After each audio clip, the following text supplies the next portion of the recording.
The city of Los Angeles thinks it has come up with a unique solution to the affordable housing crisis. They plan on taking a landlord's property through the use of eminent domain, not giving them the fair market value for that property, and then turning it into a public housing so that tenants can have cheap rent forever. I'm Tony, and this is Real Estate Investing and Landlord News. All right, so I have quite the story for you today, and it's coming out of Los Angeles, California.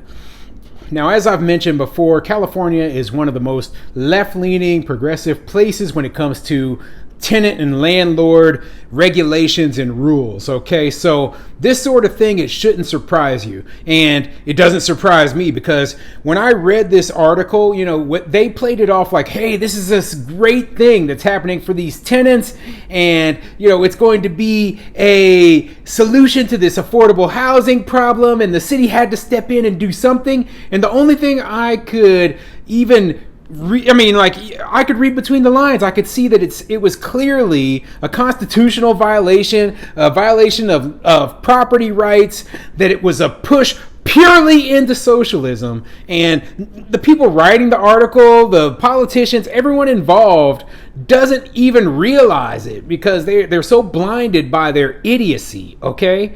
And, it's a nightmare. So in Los Angeles, basically, they have an apartment complex there, right? And it had fallen under these, affordable housing tax credit rules, right? So when they built the place, they got these tax credits that allowed them to, build and save a whole ton of money on taxes, but they had to agree to keep the place affordable for 30 years. Well, guess what? In 2020, that rule, it expired. So the owner of the building, the landlords, they said, hey, we're raising our rents in this place up to the market value now. But the tenants couldn't afford it. So what did they do? They went down to their politician and they said, hey, this isn't right that these people are coming in here and raising our rents. We should be able to have cheap rent forever. And the truth is that the landlord followed all the rules, every little stipulation the city had put in place, and they didn't raise the rent until after those tax credits expired and they were allowed to do so. But the city wasn't happy with that. And they thought that the landlord was being a little bit shady. And they said, the tenants thought the solution was, hey, the city should buy the property. The city agreed to do that. The problem was the owner of the property wasn't selling. So what did the city do? The same thing that all these little corrupt cities do. They said, well, we're going to use eminent domain. We're going to take your property from you. And we're not going to give you its actual value. We're going to give you the value we think it's worth, not what the market thinks, okay? So you know what I'm saying here. This is obviously a constitutional violation, the same kind of constitutional violation that made the whole eviction moratorium 100% illegal, okay? It's an unconstitutional taking of private property for public use without just compensation. Okay, if the city can decide that they're going to take these landlords' property and turn it into public housing, what's going to stop them from taking any landlord's property and just taking it, giving them whatever they think that the property is worth, putting you out of business at your property, be it a single family house or a 500 unit apartment complex? Doesn't matter. If the city can take whatever they want and pay you whatever they think that that your property's worth, then you have no property rights anymore. Okay, I'm talking about landlords losing their property rights. I'm talking about a move straight into socialism where the government has, owns the property and they can just take whatever they want and you have nothing you can do about it. Okay, this is a nightmare, and this thing has to be fought. And I'm hoping that these property owners in this situation, in this article, they sue the pants off of them. Get this thing clogged up in court. Do not allow this to happen, okay? Because this is bad for landlords everywhere. Landlords throughout the state of California, throughout the entire country, should be fighting this sort of thing, okay? Whew. Before I get into the article, go ahead, hit the subscribe button, maybe leave a comment down below, and let me know what you think, okay? What do you think of a city or municipality or state or, even the federal government coming up and saying, hey, housing isn't affordable, so we're just going to take a landlord's property and turn it into public housing so that these tenants can have cheap rent?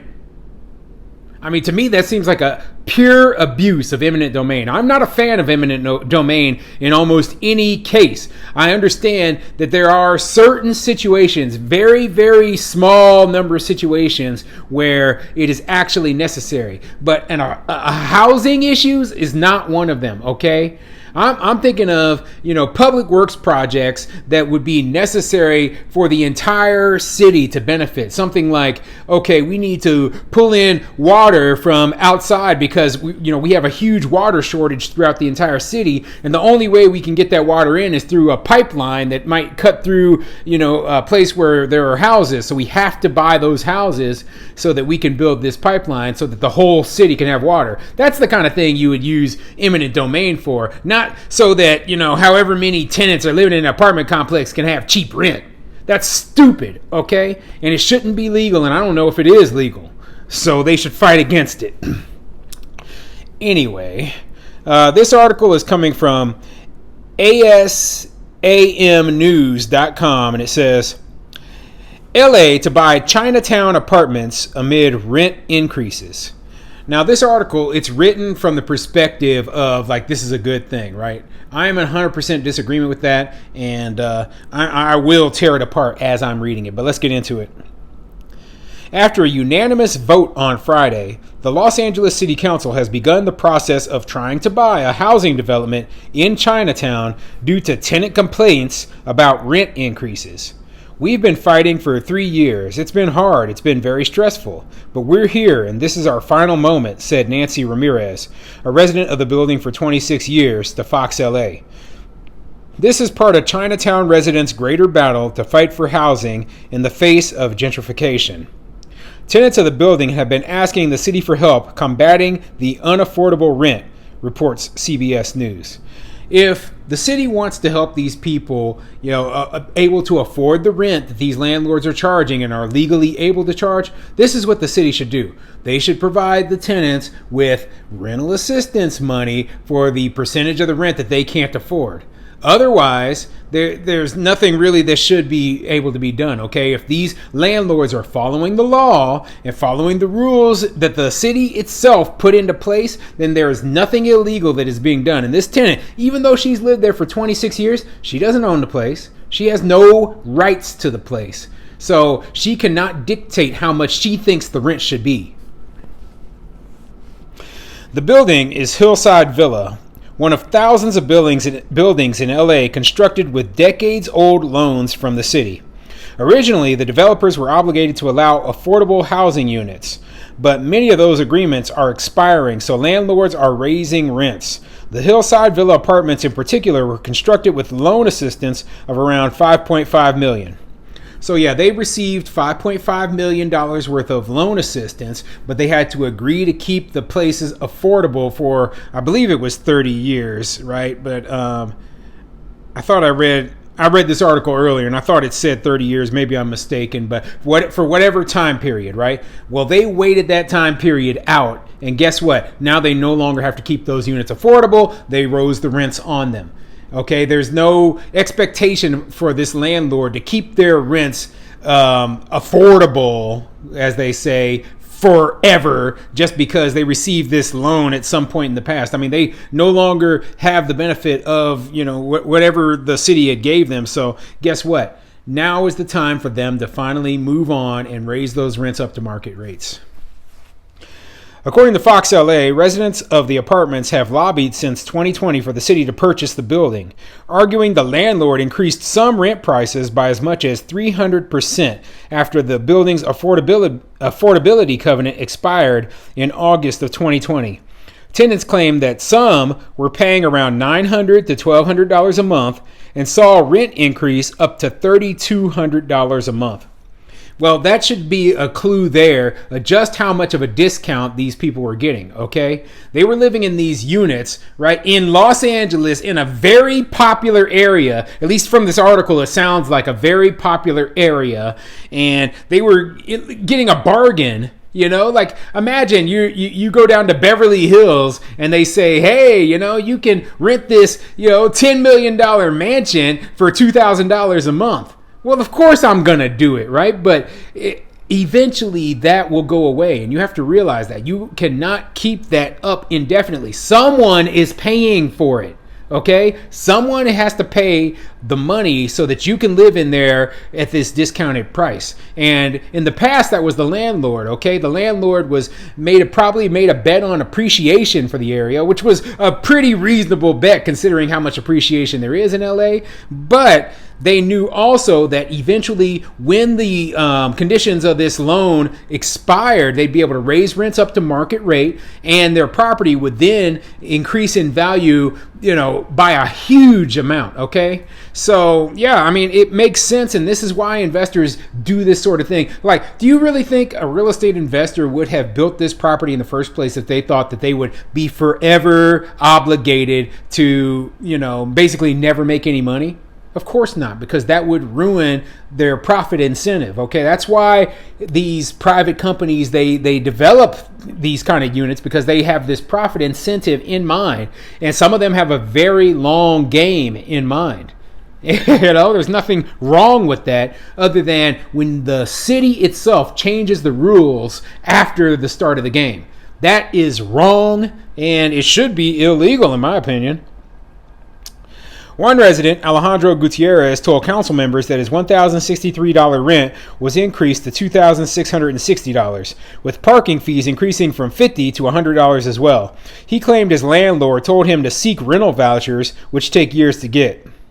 So, I'm gonna skip down a little bit, right? Because, listening to these hard luck stories of these tenants is ridiculous, and I'm more interested in, saying, getting into what's important in this story. Okay, so it says 30 years ago we built about 10,000 units of affordable housing, and the councilman representing the district to CBS, these covenants are running out in 5 to 10 years, and if we don't cover these next 10,000 units, then we are not going to make any progress. Although the landlord of the 124-unit apartment complex previously said he was uninterested in selling the building, the council voted Friday to use eminent domain to start buying the building from the developer. Councilman Gil Cedillo called the vote a very major step in an interview with Fox LA. Los Angeles City Council here today has an opportunity to do right, said Amy ZJ, an urban planner and affordable housing developer in San Francisco's Chinatown. Voting no would be telling these landlords that they can do whatever they want. Voting yes would actually support these tenants and keep families together.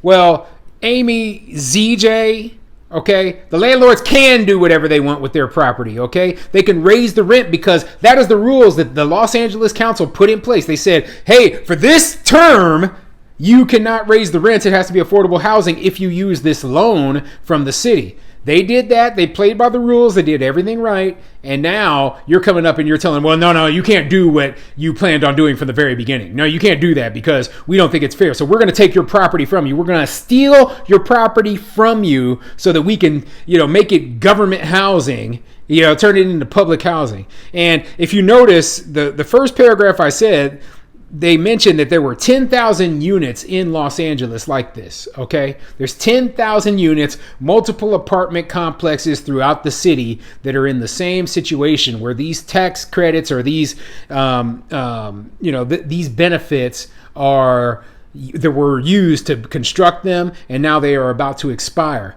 So it wouldn't surprise me one bit if the city starts just stealing these properties from other landlords, okay? That's why they have to fight this right now. This socialist agenda does not work. Okay, these people, they think they can just come up and just take properties that they don't own, not give you the correct compensation, completely ruin your business, destroy you, just so that, they can do what they want. And it's really about control. This is why I say do not invest in a place like California. The appreciation looks great.